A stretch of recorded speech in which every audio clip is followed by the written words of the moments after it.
Oh no, I got water in my book. Let's try it again. Don't do this at home, kids. Okay. Hi, good morning, good afternoon. Who knows what time it is? My name is Kaylin May. Welcome to my channel. We are going to be talking about my April wrap-up today, which is freaking mind-blowing because I started this channel at the beginning of April. So the fact that we're already wrapping up April feels banana pancakes. But before we do that, I want to tell you about my day. My day's been kind of packed, jam-packed. I wanted to film this video originally this morning and it's already like almost 5:30 p.m., which time flies. So today I've done a bunch of things. I got my dog groomed, which is adorable. She looks so cute right now. She's all, I don't know, you can see her eyes. She's like, we gave her a summer cut because it's been really hot in LA, like mid 90s, and she already has like this thick, shaggy black hair. We thought we'd get her hair cut pretty short so that we don't have to do it again anytime soon. Honestly, Nina looks like a totally different dog now. Like, she could be a totally different dog. So I'm putting in the two videos, the before and the after, and I want you to tell me if you think this is the same pooch, because I do. It's my lovely, beloved doggo, but. Who is the cutest dog? Who is the cutest dog? Are you so excited? Are you so excited to get all of that hot hair off of you? Are you so excited? Oh my Nina. Nina, did you get a haircut? Did you get a haircut? Can we actually see those beautiful eyes? Look at those eyes! The CBD tired her out. So that was one thing I did today. Another thing I did today is went food shopping. And so I got, oh God, it's just like such a process to bring in everything, and we wash all our produce right away, and we Lysol down hard surfaces, and we dispose of all the sort of outer packagings of things. And you know, I don't know if we're being overly cautious or not cautious enough. It's really hard to tell anymore, but we did that. We went food shopping, and that felt really good. I also propagated some plants today. I have a spider plant in my office at work, and so I went to work to pick up some things. We figured while we were already out, we would just kind of do everything, so we don't have to go out again for the next few days. But we went to my office, I picked up some things, and I have a spider plant at my desk, and it was growing a little baby plant, so I cut off some of the babies and I planted them. Super exciting. And there's also some succulents around here, around my house and like outside, that I want to propagate. So I'm gonna be doing some propagating. If that's something that's interesting to you, let me know. I can show you I kill most plants, so I'm trying to get into plants. So I'll let you know if that works. And I've been knitting. So I knit, that's a fun fact about me. And I've been working on the sweater for my mom for 4 years, something outrageous. And the truth is if I just sat down and did it, I would have had it finished long ago. But I do it in spurts. I like get inspired and I finish a bunch, and then I don't touch it for a year, and then I come back to it. And so I finished the back part. It's like a cardigan. It's gonna be like button up. So I finished the back part and I finished the front parts, and I'm working on the sleeves now.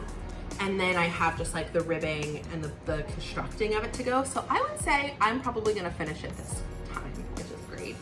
So I've been doing that, and I've been watching Anne of Green Gables, or Anne with an E, on Netflix, which is just the woman who plays Anne is just so charming and so talkative, and you just, I don't know, I've fallen in love with it. And Nova Scotia is so beautiful. So I've been doing that. Those are all the things I've been doing recently, and I've actually not been doing that much reading. So I did want to just update you on all of those things so you can see a little, I don't know, montage of my day.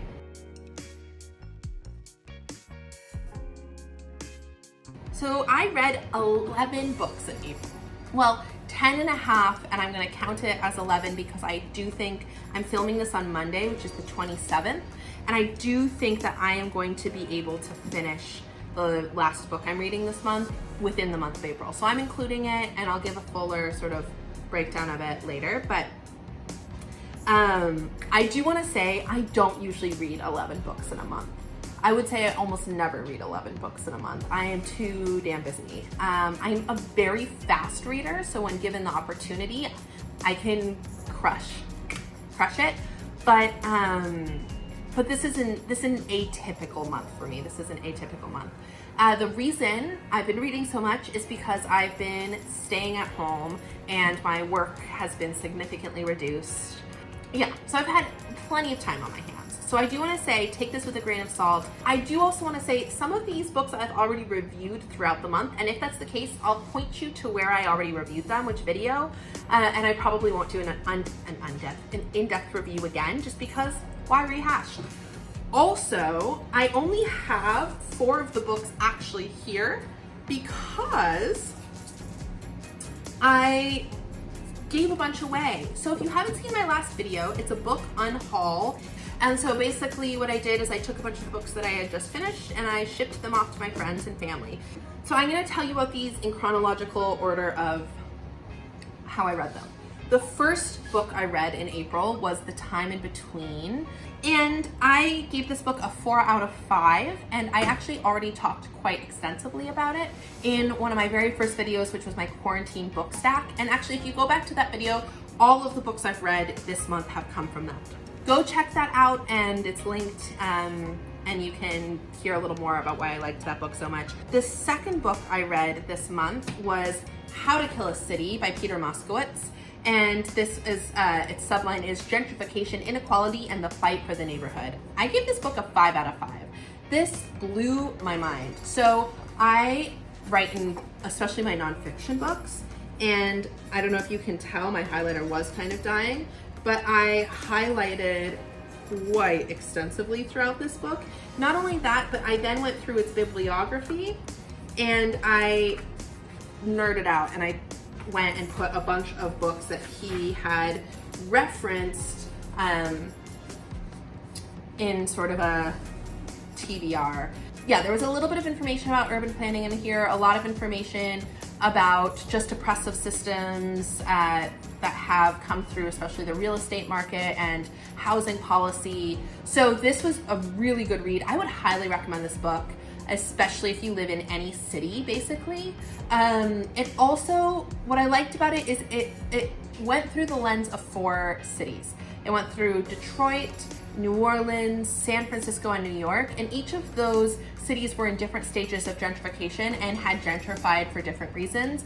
This book blew my mind, and it just reminded me of how fucked up a lot of systems are and how they actually only serve the very wealthy, and how thinking of cities as just ways to produce capital takes away the possibility that they could be for everyone. There's just, I could go on and on about this book. I really loved it. I would highly recommend it.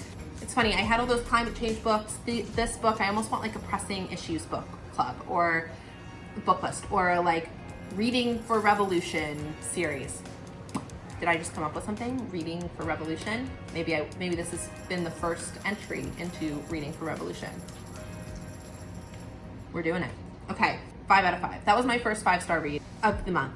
You can also hear me talk a little bit about it also in that quarantine book list.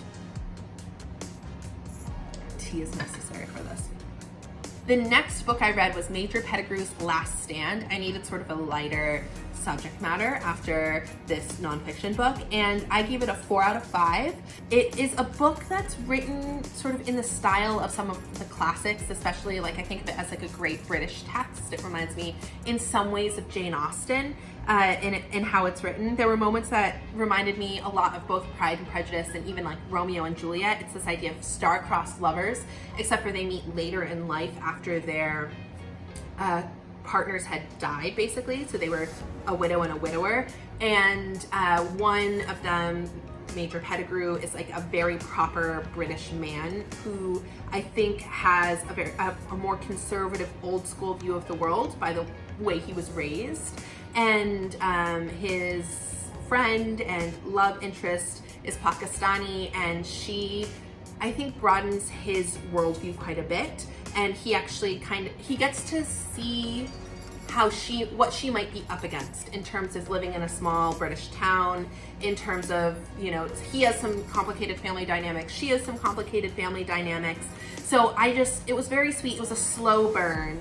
It really leaned into itself, and it took quite a while to develop, but the entire time the characters were growing and developing, and you were getting to know them better. So I really enjoyed it. I rated it 4 out of 5, as I said, and it has this deep root in the political lives of small town England and sort of the politics of being in a small town in a way that reminds me of Casual Vacancy, which J.K. Rowling wrote after Harry Potter, but I found this one to be much more uplifting and way less depressing.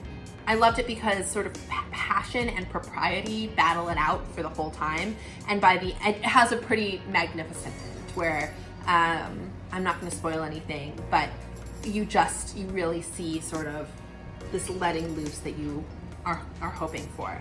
I thoroughly enjoyed it. So the next book I read was Waiting by Ha-Jin, and this book I gave a 3 out of 5. I enjoyed how this was written. I think that he had some really beautiful descriptions. This was such a great insight, like window into Chinese society during the Cultural Revolution, and that I think was my favorite part of it.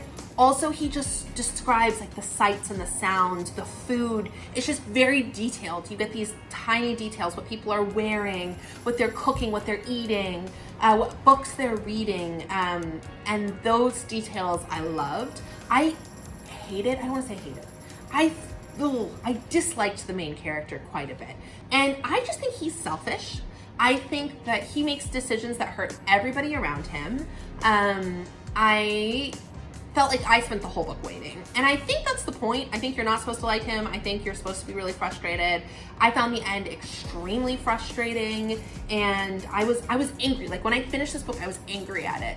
I understand that might have been the point, but it was to the point where I was turned off just a little bit. Yeah, it said a suspenseful and bracingly tough-minded love story is what it says on the front.